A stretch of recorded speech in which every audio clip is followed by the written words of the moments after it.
9 intervistati su 10 hanno dichiarato di vedere come un problema l'aumento dell'inflazione, che sicuramente lo è per i redditi soprattutto fissi, e quindi chi ha una busta paga e con quella deve fare i conti naturalmente si trova in difficoltà. Questo è il dato di partenza dell'indagine di Confcommercio all'inizio di un'estate che si preannuncia in chiaroscuro. Da un lato un'inflazione che sembra non dare tregua, più asfissiante della calura, dall'altro una certa fiducia tra gli operatori perché nonostante tutto a certe spese non si rinuncia. Abbiamo tutti delle utenze da pagare a casa e quindi sappiamo di che cosa stiamo parlando. Però non c'è dall'indagine la rinuncia alla vacanza.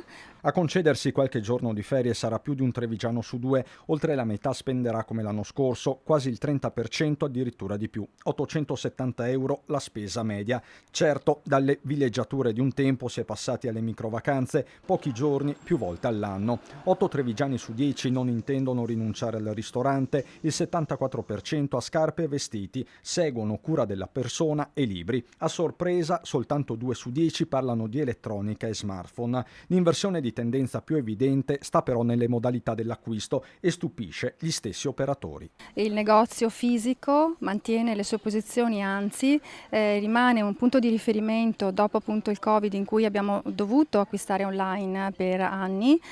Questo ritorno al negozio dove c'è il consiglio, il suggerimento, la taglia, oggi tra pochi giorni cominceranno anche i saldi, quindi anche l'acquisto consapevole, tanti servizi e tanti anche negozi che, sebbene hanno sofferto, finalmente meritatamente, ecco, ce lo meritiamo di poter riconquistare le posizioni rispetto all'online.